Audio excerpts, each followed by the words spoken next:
Escena del crimen y el monstruo.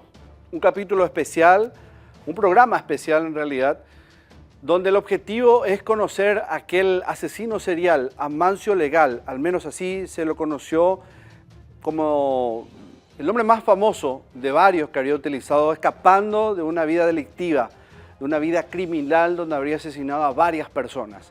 Se cree que en esa al menos oficial vida criminal mató a un niño de 12 años, a una pareja de ancianos y a una mujer. Todos en prácticamente una suerte, podríamos decir, de elementos bastante coincidentes. No podría tratarse de una casualidad. Sitios retirados, un mismo elemento contundente para los tres crímenes probablemente, ya que no hay muchos datos con respecto al primero, pero sí se sospecha que habría utilizado también un elemento contundente para tumbar a su víctima y luego para asegurarlos apuñalar hasta la muerte. Realmente un monstruo, un criminal que se ensañaba con sus víctimas. Amancio Legal, Secundino Zamudio, su nombre real, escapando de su vida, de sus padres, y al parecer esa sed de sangre era su objetivo real y no el robo, porque se creía que ese robo en un primer momento era su motivación. Vamos a recordar lo que vivimos en la primera parte del monstruo en más detalles. Por supuesto, preparamos un resumen para aquellos que no pudieron ver con exactitud la primera. Aquí tienen un resumen y luego comenzamos con la segunda parte del monstruo.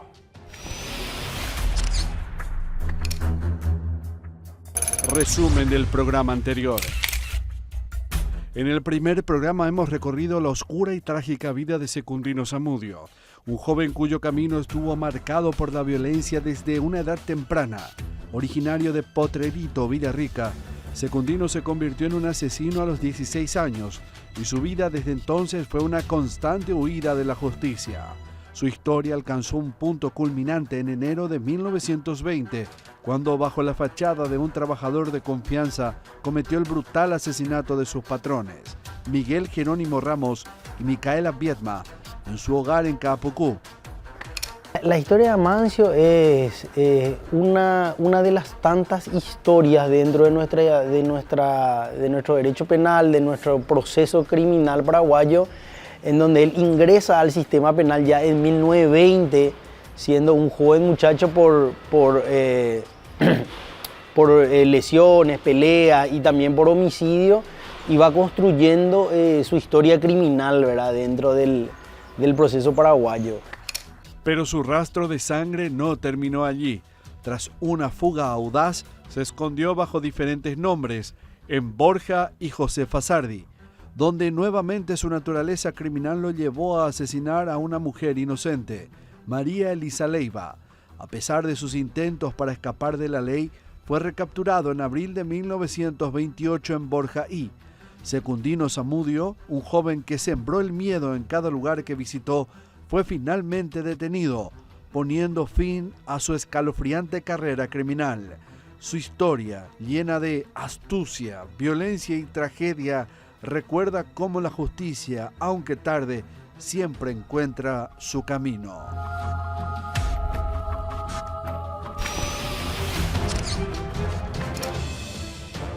A partir de acá, en este segundo capítulo de El Monstruo o Amancio Legal, para recordarles nuevamente el protagonista de todo esto, comenzamos a explorar un poco con historiadores, con investigadores recientes, realmente si todo lo que se decía de Amancio fue cierto. Ustedes se habrán dado cuenta que fui insistente con las muertes declaradas de manera oficial, o al menos las que se creían que fueron motivadas o perpetradas por Amancio. Lo que pasa es que, teniendo en cuenta el año en que se vivió todo esto, los elementos no nos hacen perpetuar, digamos, esto en la historia. Y me refiero directamente a lo documental. Entonces ahí es complicado. Existía sí mucha leyenda, podría decirse, mucho rumor, muchos testimonios que se acopiaron y tal vez pudieron ser parte de la literatura que se habría encargado tal vez de exagerar, podría ser una tesis, como por ejemplo, el que no se haya podido investigar con objetividad no significa que la cantidad de muertes, que fueron cerca de 30, según ese rumor, hayan sido hechas por Amancio Legal. De ahí la característica del monstruo. ¿Fue un monstruo Amancio? Primer capítulo de la segunda parte.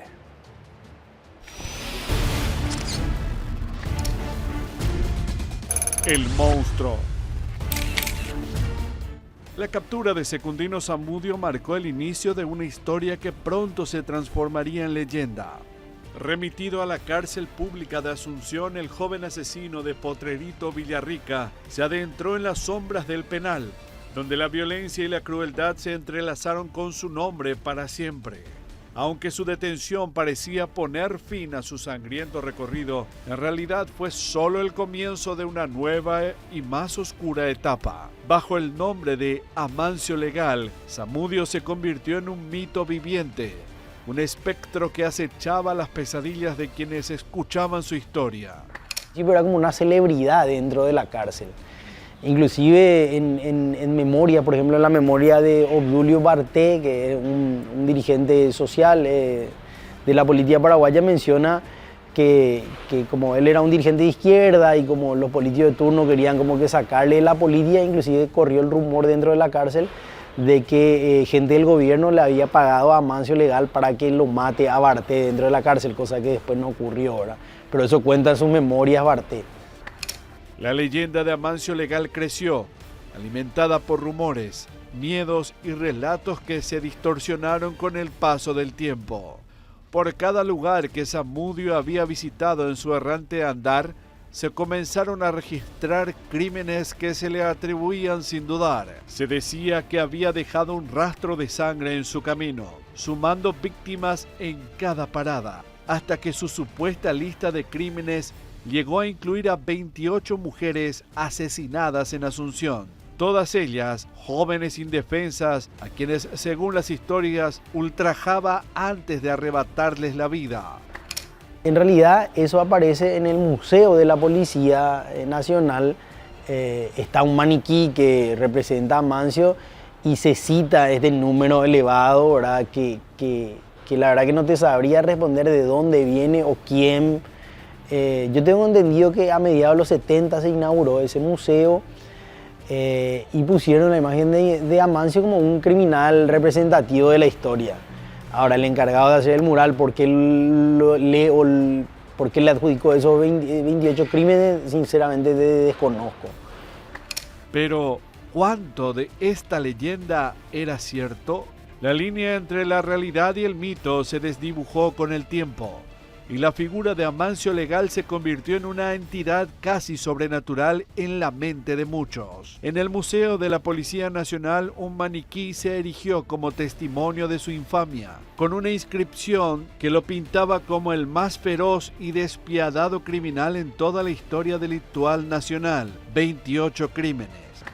La historia de Amancio comienza para mí en el Museo de la Policía Nacional, en donde me encuentro con un maniquí que dice Amancio Legal, primer asesino serial paraguayo con un historial de más o menos 28 homicidios, una cosa así. Entonces ahí comienza para mí, te digo, porque ahí es donde yo comienzo a hilar todo y comienzo a escribir la historia de Amancio Legal, que era un nombre ficticio en realidad él se llamaba Secundino Zamudio. Y como digo, comienza su carrera delictiva ya siendo muy joven, en 1920. En realidad Amancio cometió 3 homicidios, o por lo menos los que llegaron a la justicia ordinaria, ¿verdad? Por lo menos lo que conocemos, ¿verdad? Esa cantidad de homicidios que le adjudican a Amancio tiene que ver mucho, como se explica en el libro, por el proceso de criminalización por el cual pasa él, ¿verdad? Quizás cometió estos 3 crímenes, pero no los 28 que se lo adjudicó más adelante, ¿verdad? Quizás sí, fue un homicida que mató, qué sé yo, cumplió también su condena, terminó también mal, ¿verdad? Sus días, pero no fue lo que le quisieron pintar, ¿verdad? Fue un criminal de la época en su contexto, ¿verdad? Pero no un asesino serial. Sin embargo, en medio de este laberinto de historias, Zamudio solo confesó 3 asesinatos: los de Caapucú, José Fasardi y Tablada Loma. 3 crímenes que, aunque reales, palidecen ante el peso de la leyenda que se creó en torno a su nombre. Así, el verdadero Secundino Zamudio quedó sepultado bajo la figura de Amancio Legal, un nombre que resonaría en la historia criminal de Paraguay como un símbolo de terror y misterio.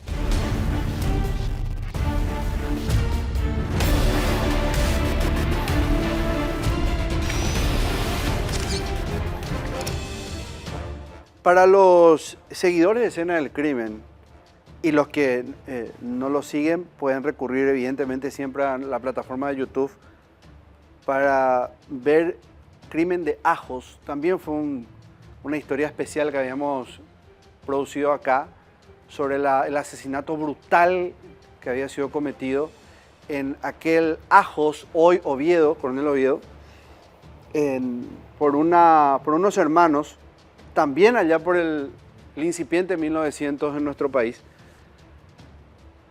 Y recordarán ustedes que en una de tantas secciones de la historia, cuando los hermanos, los responsables del asesinato de la familia, fueron encarcelados, se habían encontrado con un personaje, con un hombre con quien hicieron prácticamente confianza, ¿verdad? Comenzaron a llevarse bien, tuvieron buenos tratos, se hicieron amigos. No quiero utilizar la palabra hermanos, pero bueno, para muchos dicen que estuvieron privados de libertad, se establece como una suerte de vínculo afectivo. Y probablemente esto pudo ocurrir. ¿Quién era esa persona? Amancio Legal. Tanto fue ese nivel de afectividad que se estableció en medio de una inminente pena de muerte para aquellos hermanos asesinos de esa familia en Ajos, que se quedó como heredero de todo o poco que tenían estos hermanos en prisión. El heredero de Ajos, 3er capítulo, 2ª parte del monstruo.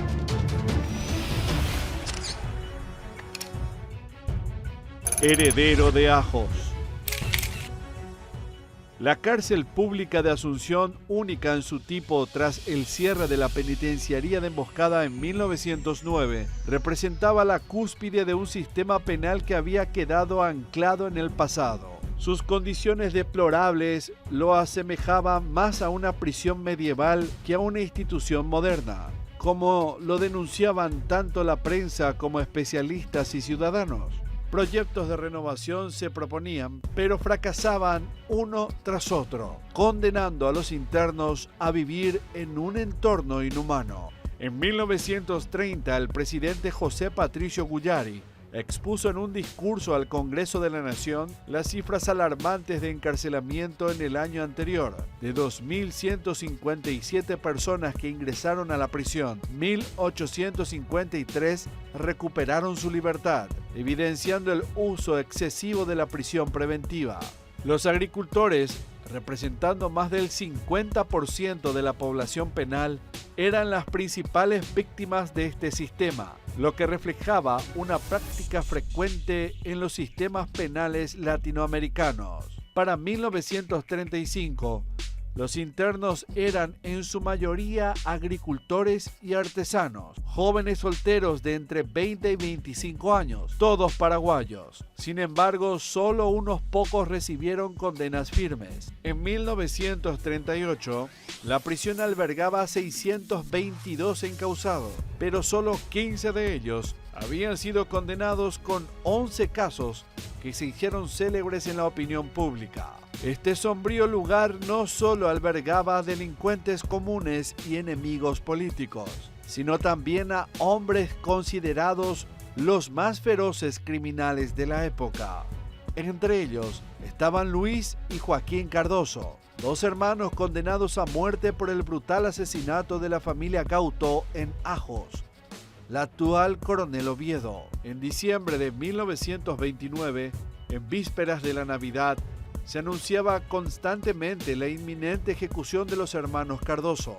Sin embargo, el destino quiso que no llegaran solos al patíbulo. En un gesto de última voluntad, Luis y Joaquín legaron todas sus pertenencias a su compañero de celda, Amancio Legal, alias de Secundino Zamudio. Esto eran prendas de vestir, relojes, cualquier cosa que poseían fue heredada al villarriqueño que compartía con ellos la penumbra de la prisión.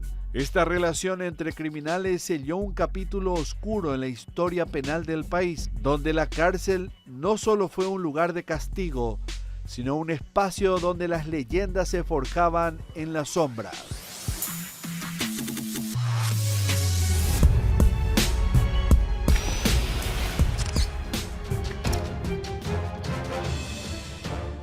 Ustedes van a apreciar en esta parte de la segunda parte del monstruo como una sociedad que se regía por las portadas o los grandes encabezados de periódicos. Muchos dirán que cambió y bueno, tendría que darles la razón en que no mucho, pero la fuerza de la prensa en aquel momento era mucho más. Entonces se definía todo a través de esos encabezados y Amancio tenía una fama de un asesino cruel, devastador. Recuerden ustedes que se hablaba de más de 20 muertes, o dicho de otra manera, como eran 28, cerca de 30. Entonces era un asesino cruel, a sangre fría, que mataba generalmente a personas indefensas, que buscaba ese lugar apartado para cometer su crimen y que realmente tenía una sed de sangre. Todo eso, dicho de una manera diferente, ocupaban las portadas principales de las tiradas de periódicos en aquel momento. Eso hizo que Amancio, en esa vida ya procesal, se quede sin defensor. No había abogado que quiera presentarse con él a juicio. A tal punto llegó su fama de asesino serial que no había defensor público que quisiera afrontar a un magistrado de aquel momento para defenderlo de estas causas que le endilgaban. Sin defensor.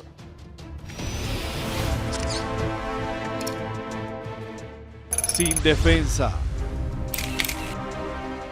A principios del siglo XX, aunque la pena de muerte había sido abolida tras el polémico caso del francés Gaston Gadin, la prensa seguía ejerciendo una poderosa influencia sobre los sistemas de justicia, actuando como un juez paralelo en la condena de los criminales. El caso de Secundino Zamudio ejemplificó una vez más esta dinámica de presión mediática.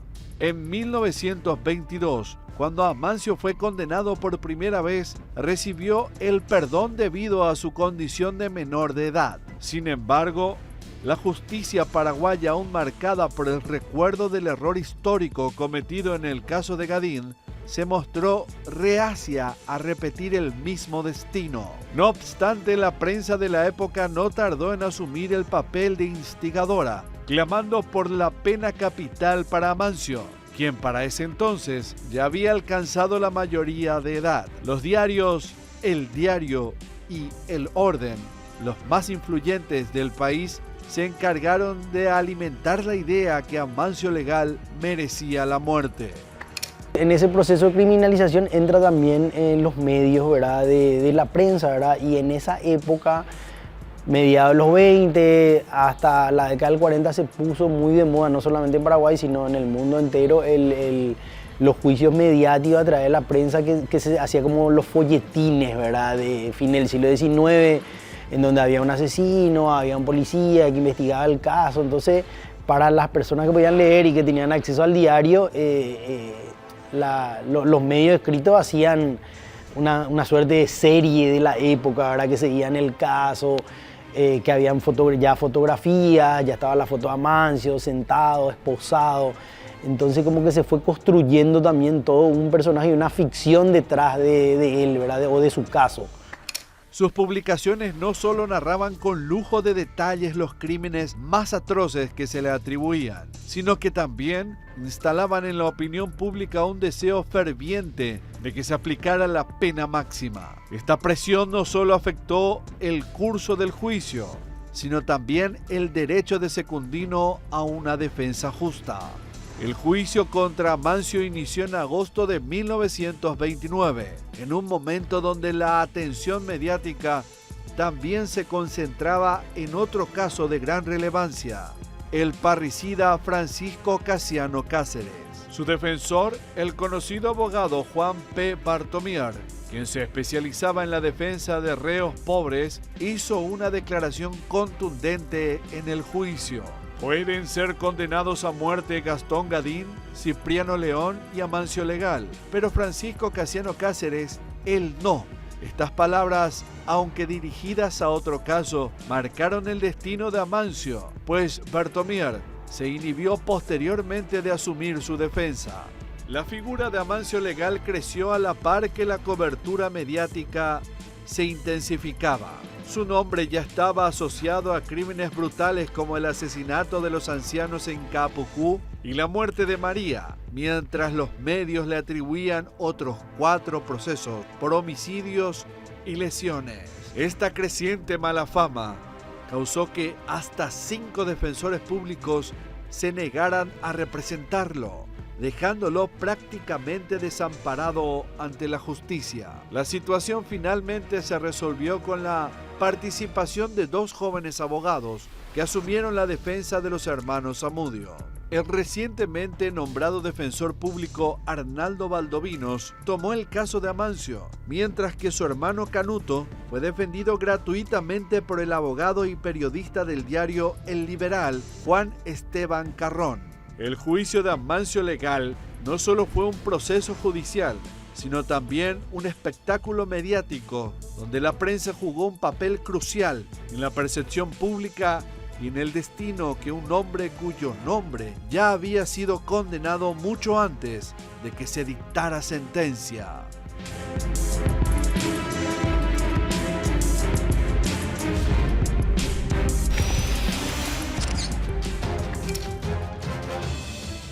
Con 26 años recién Amancio Legal ve a un abogado pararse a su lado y acompañarlo a juicio. Recién a finales de eso de 1930, perdón, inicios en realidad de los 30, él tendría una representación legal para ir a juicio. La cuestión estaba en que nuevamente se estaba pidiendo la pena capital para él, condena que ya había tenido por la muerte de estos ancianos, por eso en 1920. ¿Qué ocurriría con Amancio después, con Secundino Zamudio, realmente su identidad? ¿Sería llevado y juzgado por las 28 muertes que decían que cometió o sería juzgado por las muertes que tendrían en registro o se creía que había en registro hasta ese momento? Lo vamos a saber a la vuelta de esta primera pausa en el capítulo 2 del Monstruo.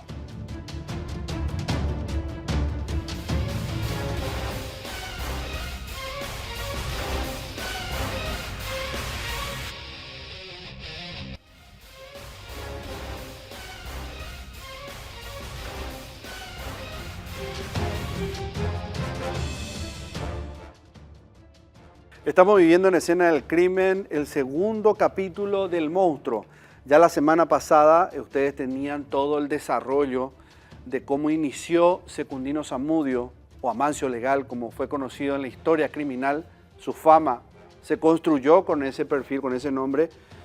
Llegaba a matar a un niño de 12, una pareja de ancianos, una mujer, todo prácticamente con una secuencia reiterada de situaciones, lugares distantes de las zonas urbanas, las mismas armas tal vez, y tal vez el mismo propósito, una sed de sangre, porque se hablaba que realmente el robo era su objetivo.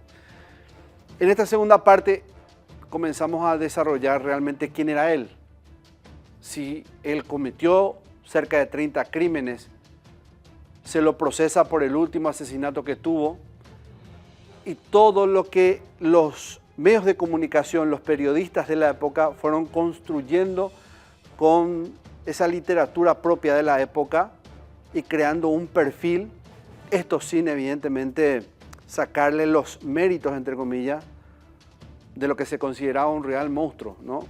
Un hombre cruel, violento, pero sí es, teniendo en cuenta la forma de la impronta de la época, se le dio una fama potente, tanto fue así que no tenía abogado, sino que hasta 10 o 11 años después, donde enfrentó a la justicia y donde se pedía especialmente en esta suerte de segunda batalla librada entre los periodistas y el sistema de justicia para que no le conmuten la pena, teniendo en cuenta, ellos decían que el factor en aquel momento fue que el último asesinato ya lo habría cometido en la mayoría de edad. ¿Qué pasaría? ¿Cuál sería efectivamente la cantidad de años que esta vez se establecería? Capítulo 5, la condena.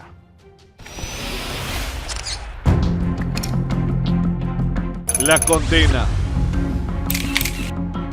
3 de marzo de 1931. Aquel martes llegó el momento que todos esperaban. Amancio Legal y su hermano Canuto Zamudio se enfrentarían finalmente a la justicia. La sala del tribunal estaba repleta de reporteros gráficos, mientras los espectadores aguardaban con tensión el desenlace de uno de los juicios más mediáticos de la época. Se le van juntando los procesos y se le somete a 2 tribunales del jurado. En el primero no es condenado a muerte, pero todo indicaba que en el segundo proceso iba a ser condenado a muerte, ¿verdad? Saliendo del caso Gastón Gadín, que fue el último fusilamiento de 1917, la pena de muerte cayó en cierta impopularidad. Entonces lo que hacían los presidentes de la República, una vez que el reo era condenado a muerte, conmutar la pena. Había pasado ya con los hermanos Cardoso del caso de Ajo y había pasado también con otros homicidas, y todo indicaba o todo parecía que también el presidente podría llegar a conmutarle la pena de muerte. Pero jurídicamente hablando, la pena de muerte era, para Amancio era prácticamente inevitable. O sea, el jurado lo iba a condenar y el Superior Tribunal de Justicia iba a confirmar esa condena. El Ministerio Público, representado por el fiscal Francisco Óscar Zaguer, no escatimó en sus argumentos, solicitando la pena máxima, la muerte.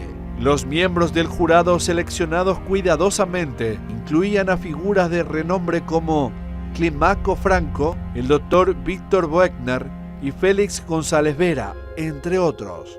Con la nómina completa, la audiencia comenzó puntualmente a las 7:30 de la mañana. Amancio Legal, el temido criminal cuyo nombre ya se había convertido en leyenda, ingresó a la sala vestido completamente de negro, con un pañuelo rojo colgando de su cuello, un símbolo que no pasó desapercibido. A su lado, su hermano Canuto, vestido de brin claro y un pañuelo negro, mostraba una actitud más serena, aunque igual de cargada de incertidumbre.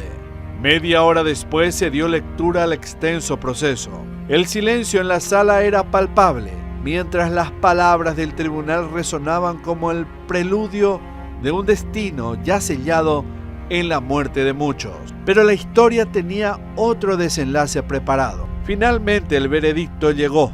Amancio Legal fue condenado, pero no a la pena de muerte que tanto se había reclamado desde ciertos sectores de la sociedad. La pena impuesta fue de 30 años de prisión, la misma condena que había recibido anteriormente.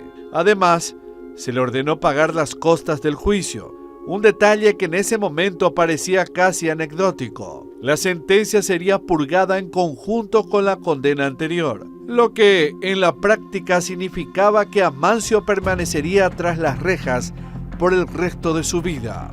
Su hermano Canuto Zamudio, en cambio, recibió un destino diferente. Fue absuelto de toda culpa y pena, una decisión que sorprendió a algunos y dejó a otros con sentimientos encontrados. Aunque el juicio terminó, la leyenda de Amancio Legal apenas comenzaba.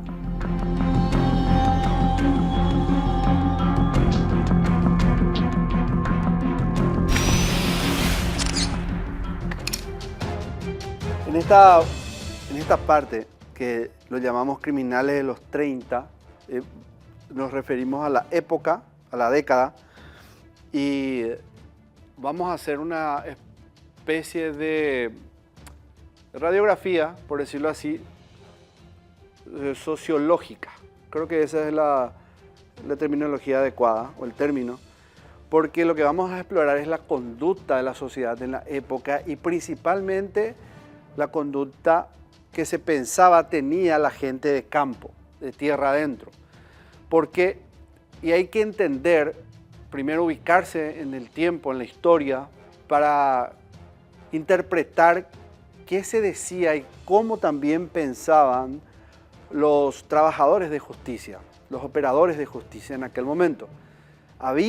Podría considerarse una suerte de estigma referente a los trabajadores del campo, a la gente de campo, a la gente que vivía en zonas rurales, con respecto a su ocio, principalmente a esa vida de ocio. ¿Qué hacían después de cultivar, de la siembra?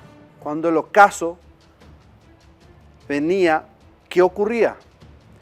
Se perfiló en el momento, en esa época, y se tenía una suerte de conclusión con respecto a esas conductas y de esa manera se deliberaba, con esa base, con ese perfil de la conducta social del hombre rural se deliberaba.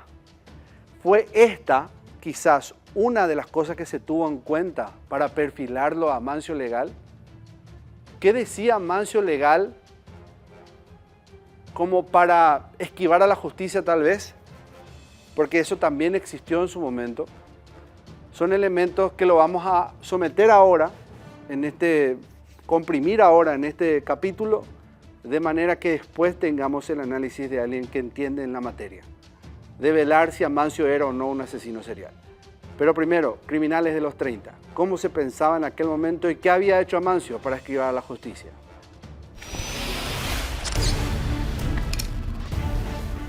Criminales de los 30. A principios del siglo XX, los estereotipos de criminales en el Paraguay estaban profundamente arraigados y definidos por una combinación de discursos académicos, publicaciones de prensa y estadísticas penitenciarias. La prensa, como una agencia más del sistema penal, jugaba un papel crucial en la perpetuación de estos estereotipos, indagando sobre los factores que, según la percepción social de la época, influían en un supuesto aumento galopante de crímenes y delitos, lo que en ocasiones se denominaba como una ola delictiva. Estos estereotipos no solo contribuían a la construcción de la figura del criminal, sino también reforzaban la noción del enemigo dentro de la sociedad paraguaya. El criminal era frecuentemente encasillado como enemigo por pertenecer a una raza supuestamente no suficientemente evolucionada, o por ser un degenerado en contraposición al hombre honesto. Esta clasificación del criminal como enemigo no se limitaba a los delincuentes más graves, sino que también abarcaba a aquellos considerados como molestos, incluyendo a ladrones, ebrios, vagabundos y ludópatas, quienes eran caracterizados como clases peligrosas y posteriormente como personas de mala vida.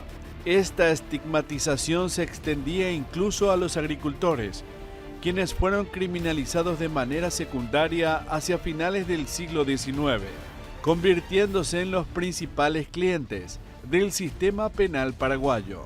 Una de las teorías que más influyó en la conceptualización de los criminales durante este periodo fue la del criminólogo italiano Cesare Lombroso. Lombroso sostenía que existía una conexión inherente entre la raza y el delito, sugiriendo que ciertos individuos estaban predispuestos al crimen debido a sus características físicas y raciales. Según su teoría del criminal nato, estas personas eran vistas como menos evolucionadas, casi como un eslabón perdido entre el ser humano moderno y sus ancestros primitivos, lo que las predisponía al comportamiento delictivo. La teoría de Lombroso aunque cuestionada y superada con el tiempo, encontró eco en las actitudes de muchos sectores de la sociedad paraguaya de principios del siglo XX.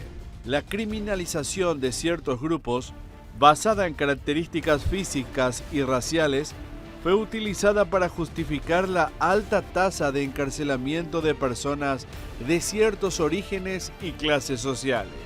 Esta perspectiva racista y biologicista contribuyó a reforzar la idea de que el delito era un fenómeno natural e inevitable entre las clases peligrosas.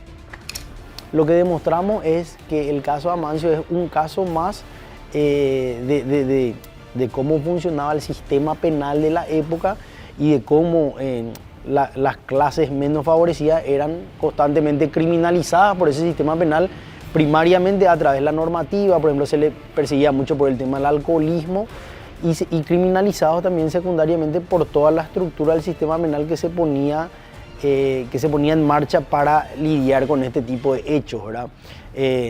Uno puede leer en los diarios, ¿verdad?, que los malos eran los que venían de la campaña, los agricultores que tenían problemas con el trago, que tenían problemas con el juego, que eran peones malagradecidos. Entonces, Amancio reunía todas esas características, ¿verdad?, siendo criminalizado ya de muy joven y habiendo atentado justamente contra la vida de sus patrones en los lugares donde él llegó a trabajar, ¿verdad?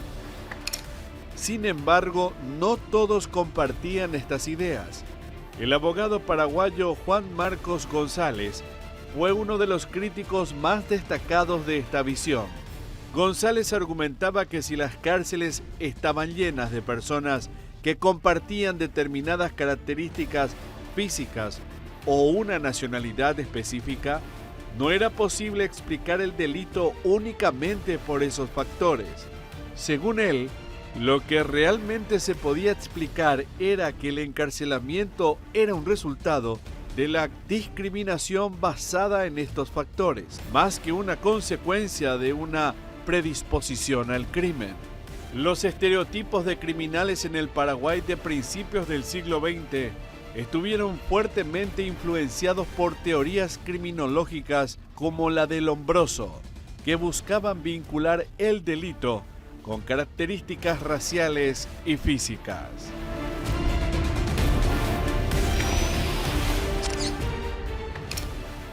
¿Asesino serial? 28 fueron las muertes que se le adjudicaron a Amancio Legal, nombre ficticio de Secundino Zamudio, el joven villarriqueño que asumió solo 3 de aquellos crímenes. En una de las audiencias del juicio, el criminal admitió que mataba porque se le daba la gana, según una publicación de El Diario, de fecha jueves 22 de agosto de 1929. Entonces, con toda esa mediatización, como que se le pintó a él como un asesino serial. ¿Qué significa un asesino que mata sin tener culpa? ¿Verdad? Pero en realidad no, yo no lo veo así. Eso puede discutirse, ¿verdad? Porque el otro día también escuché que había un criminólogo español de que hablaba de que el asesino serial no solamente son los asesinos que matan sin tener culpa, sino que hay que hacer un análisis más profundo. De mi humilde punto de vista, yo creo que Amancio fue, como te digo, un agricultor más que cayó dentro de las garras del sistema penal, fue traído del interior, acusado de esos crímenes, ¿verdad? Y después la historia o la leyenda creció, ¿verdad?, a medida que fueron pasando los años. Entonces, con toda esa mediatización, como que se le pintó a él como un asesino serial. ¿Qué significa un asesino que mata sin tener culpa? ¿Verdad? Pero en realidad no, yo no lo veo así. Eso puede discutirse, ¿verdad? Porque el otro día también escuché que había un criminólogo español de que hablaba de que el asesino serial no solamente son los asesinos que matan sin tener culpa, sino que hay que hacer un análisis más profundo. De mi humilde punto de vista, yo creo que Amancio fue, como te digo, un agricultor más que cayó dentro de las garras del sistema penal, fue traído del interior, acusado de esos crímenes, ¿verdad? Y después la historia o la leyenda creció, ¿verdad?, a medida que fueron pasando los años.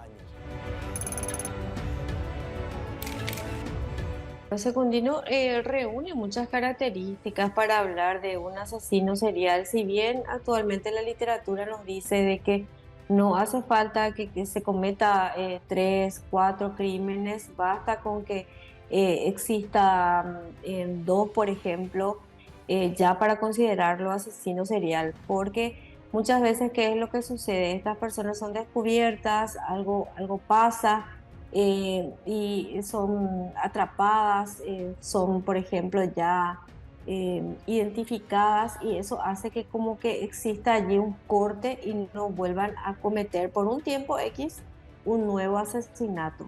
Pero por eso justamente sí se puede hablar de un asesino serial, ya que, como te digo, el número aquí mismo, o según la literatura actual, no es muy relevante que digamos.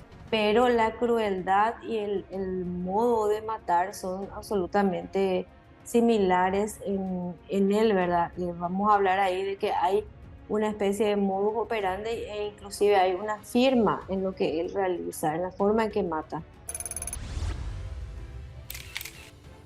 Y uno que se aproxime a él. O sea que tendríamos que hacer un análisis en conjunto de todos sus factores, tanto psicológicos, sociales, ¿por qué no genéticos, por supuesto, ¿verdad? Porque muchas veces, y bien sabemos, que la genética tiene una gran cuota de responsabilidad en los comportamientos. Entonces, estamos ante un abanico de posibles trastornos. No sabríamos cuál de ellos estaría primero o con cuál de ellos nos quedaríamos, porque es un caso, como te decía, demasiado complejo y con demasiados elementos que analizar de muy importantes. O sea que él sabía perfectamente qué es lo que estaba haciendo, para qué iba a esos lugares y quiénes eran sus potenciales víctimas. O sea que ya las estaba seleccionando antes de entrar a la casa. Por algo asume el riesgo de ingresar a esas casas. ¿Por qué también pasa esto? Porque ellos generalmente, sobre todo los que tienen estructura psicopática, se quieren sentir más astutos que los demás, quieren ser más inteligentes que los demás. Ahí tenemos algo bien complejo. Primero que tenemos que preguntarnos qué busca el asesino con sus acciones. Después tenemos la siguiente pregunta, el por qué comete el hecho. O sea, el móvil. Aquí el móvil podría haber sido el hecho de robar, pero eso no quita que el robar también sea como una excusa para sentir el placer. ¿Por qué lleva el dedo, por ejemplo? ¿Por qué no lleva nada más el anillo? Si el motivo o lo que motivó el hecho es quedarse con algo de esa persona, o sea, con algo material de la persona, robar para después de alguna manera lucrar con eso, ¿verdad? Pero hay un trasfondo mucho más aquí, que es el hecho de llevarse como trofeo el dedo de esa persona. Entonces ahí tenemos anidado y anudado también el placer. Es como una huella lo que él está dejando ahí del crimen, ¿verdad? Es una forma de dejar también su marca. Otra vez vamos ahí a la firma, puede ser parte de su firma. Es su forma también de estar diciéndonos algo. Todos los crímenes narran algo. Entonces lo que él estaba narrando con eso quizás sea parte de su historia también, y parte de su historia se traduzca en su forma de matar. O sea, todo esto comenzó muy temprano, él era muy joven cuando empezó a matar, 16 años, todavía siendo menor de edad, me imagino también en esa época, y empieza matando a otro niño menor que él. O sea que ahí tenemos toda una serie de factores que analizar, que nos pueden llevar a entender, por ejemplo, o a tratar de entender qué es lo que él estaba narrando, tratar de comprender lo que él nos estaba narrando con esos crímenes. Después de la reflexión de la doctora, y le agradecemos por supuesto siempre a la doctora Alma Segovia, que nos pinta clarísimo los elementos que se tienen en cuenta, ya sean en el pasado como en la actualidad, para establecer la conducta de asesino serial. Conclusión, Amancio, quien decía ser Amancio, Secundino Zamudio, era un real asesino serial y probablemente uno de los más sanguinarios en la historia de nuestro país. Una vida delictual que comenzó muy temprano y que probablemente, debido a esas acciones oportunas, entre comillas digo, porque siempre uno intenta evitar o buscaría que lo efectivo sea anular las muertes o más muertes, sí hay que decir que se trabajó en pos de atraparlo y se logró eso, en 2 ocasiones. Nos falta una última para cerrar este segundo capítulo del monstruo, pero primero vamos a hacer una pausa, la última en Escena del Crimen, de esta segunda parte del monstruo. Al final de este corte, ¿fue o no la conclusión de la vida de un asesino serial, la de Amancio Legal? Lo vamos a saber a la vuelta de esta última pausa.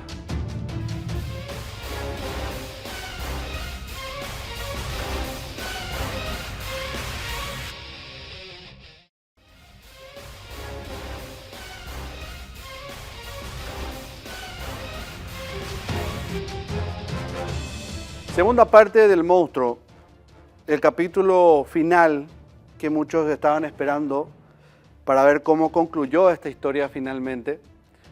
Vimos que en Los Criminales de los 30, cómo se incidía, digamos, en el pensamiento de la sociedad y cómo se establecía el perfil de personas que eran supuestamente poseedoras de una suerte de monstruo interno. Quizás eso con el tiempo se quitó, ese estigma no se generalizó y se tuvieron en cuenta otros elementos para establecer un perfil más acorde, ¿verdad?, más científico con respecto a la conducta violenta del ser humano. Pero en aquel momento era válido para entender por qué se daban tantas circunstancias de este tipo en tierra adentro o en ciudades distantes. El caso de Amancio Legal, como nos decía la doctora Alma Segovia, experta en psiquiatría y en conducta criminal, se establecían por parámetros que eran reiterativos a lo largo de esos crímenes, al menos que se conocieron de manera oficial. Dentro de esos crímenes y uno de esos elementos, recuerden ustedes que además de los golpes del mortero, existía otro elemento con el que él decidía acabar con la vida de sus víctimas. Ese elemento era el cuchillo. En este último capítulo, para cerrar la segunda parte del monstruo, ese elemento resultaría concluyente para cerrar este episodio. ¿Cómo termina finalmente Amancio Legal su vida criminal? Último capítulo.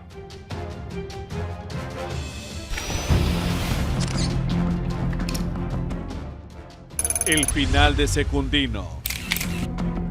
La justicia de los hombres fue benigna para Amancio Legal. Así comenzaba la crónica del periódico El Orden sobre la muerte de uno de los criminales más infames de la historia paraguaya. Su vida había estado marcada por la violencia y su muerte no fue diferente. A pesar de estar recluido en la cárcel pública de Asunción, Amancio nunca estuvo desprovisto de armas. Aún bajo la vigilancia constante de los celadores, lograba mantener un puñal, su arma predilecta. Siempre la tenía a mano. Pero fue precisamente esta arma lo que selló su destino en la fatídica noche del 21 de marzo de 1933. En la celda número 16, que compartía con otros 18 reclusos, Amancio encontró su fin a manos de Nicolás Bernal, un joven oriundo de Caballero, que había llegado a ser uno de sus amigos más cercanos, después de los hermanos Cardoso.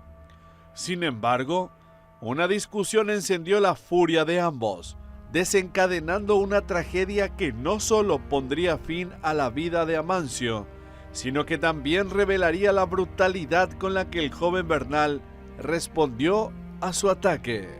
Eran aproximadamente las 20:30 cuando la mayoría de los prisioneros ya estaban dormidos. En un momento de tensión, Amancio desenfundó su puñal y atacó a Bernal. Pero Nicolás, con una rapidez y agilidad sorprendentes, logró esquivar el ataque, desarmando a Amancio en un movimiento fulminante. Con el puñal en sus manos, Bernal respondió con una furia implacable, propinándole 10 puñaladas que derribaron al infame asesino serial. La velocidad y la continuidad de los golpes fueron tales que Amancio no tuvo tiempo de reaccionar ni de defenderse. Cayó al suelo, donde la sangre de sus múltiples víctimas parecía haberse cobrado su revancha final. En 1933 amanece muerto en su celda, muerto por una puñalada de un compañero de reclusión. Amancio Legal no era un reo más o una persona privada de su libertad más dentro de lo que era la cárcel pública. Era toda una celebridad y ya se había fugado varias veces, ya había entrado de vuelta. Y de acuerdo a los informes siempre tenía ese tipo de roces con compañeros, ¿verdad? Por su mismo temperamento. Y el final de su día se dio una noche, una madrugada de 1933, en donde después de una pelea, cuchillo en mano, termina muerto. Así terminó la vida de Amancio Legal, un nombre que resonó en las crónicas criminales del país como sinónimo de maldad y violencia. Sin embargo, la historia no terminó con su muerte. El legado de Amancio Legal continuó, pero con un giro inesperado. Fue recién en el año 1975, más de 4 décadas después, que la verdad comenzó a salir a la luz. Una bisnieta del verdadero Amancio Legal, un hombre que nada tenía que ver con los crímenes de Secundino Zamudio, decidió limpiar el nombre de su antepasado. A través de una carta dirigida al director del periódico ABC Color, Aldo Zucolillo, ella reveló una verdad largamente oculta. El verdadero nombre del asesino serial no era Amancio Legal, sino Secundino Zamudio. Según la carta, Amancio Legal había sido el dueño de un establecimiento rural en José Fasardi, dedicado a la explotación de madera. Secundino, quien había trabajado para él durante algún tiempo, utilizó la identidad de su antiguo patrón para confundir a la policía cuando fuera detenido. Fue una persona, mejor dicho, muy astuta, ¿verdad? Una persona que incluso tomó la precaución. Esas son acciones de precaución. El hecho de que usar una identidad falsa, cambiarse de nombre, presentarse como otra persona. O sea que ahí él proporcionó datos muy importantes. El hecho de tomar el nombre de su patrón, que era Amancio Legal, por ejemplo, e incluso quedarse prácticamente con esa identidad que fue hasta que la nieta tuvo que llamar a hacer la aclaración, él era realmente Amancio Legal. Entonces, estamos nuevamente estuvimos ante una persona astuta en la historia, porque lo estamos analizando históricamente, estamos ante una persona astuta. Esta persona tomó las precauciones para no ser pillado, vamos a decirle, y para confundir por sobre todo. Esta suplantación de identidad resultó ser exitosa, al punto de que Secundino fue condenado y vivió sus últimos días bajo el nombre de otro hombre, escribiendo su propia historia de sangre y terror con el nombre de Amancio Legal. Imagínate que un ancestro nuestro que nosotros o que la familia así de manera generacional trata de conservar un buen recuerdo, de llevarle flores, por ejemplo. Esto sigue todavía en nuestra cultura, por supuesto, ir al cementerio, recordarle, o en las reuniones familiares hablar del abuelo, del bisabuelo, etcétera, y que sea asociado tu abuelo, tu bisabuelo con un asesino serial, siendo que jamás hizo algo semejante como para que tenga ese título, esa etiqueta. Yo pienso que va a ser una de las cosas más horribles que te puede pasar o que le puede pasar siendo inocente a un familiar, a un pariente o a un amigo. Esta revelación no solo despejó la identidad del verdadero criminal, sino que también dejó en evidencia la facilidad con la que se podía manipular al sistema de justicia en aquella época. El nombre de Amancio Legal, aunque exonerado, quedará para siempre asociado a uno de los capítulos más oscuros de la historia delictiva de nuestro país. Mientras tanto, la historia de Secundino Zamudio, el hombre que robó una identidad y se convirtió en leyenda.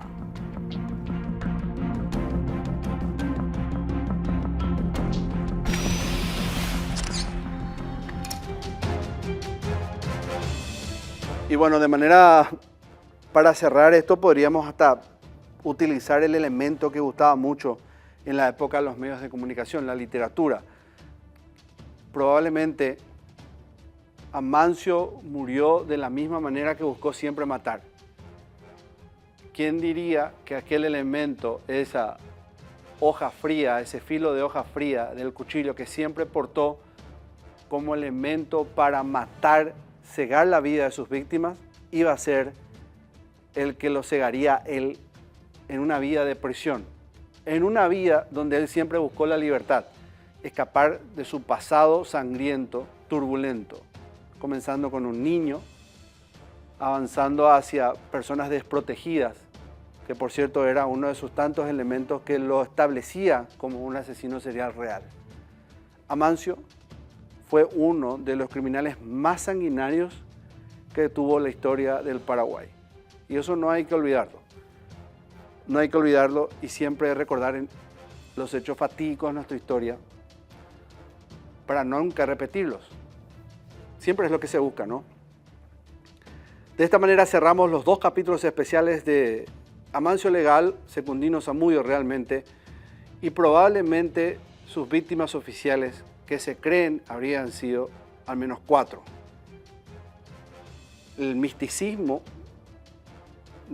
o en todo caso el rumor de la época, hablaban de 28. No se olviden que todos los capítulos especiales y otros lo van a encontrar en Escena del Crimen dentro de Unicanal. Nosotros nos vamos a reencontrar seguramente en otro capítulo más de Escena del Crimen el próximo fin de semana. Gracias y adiós.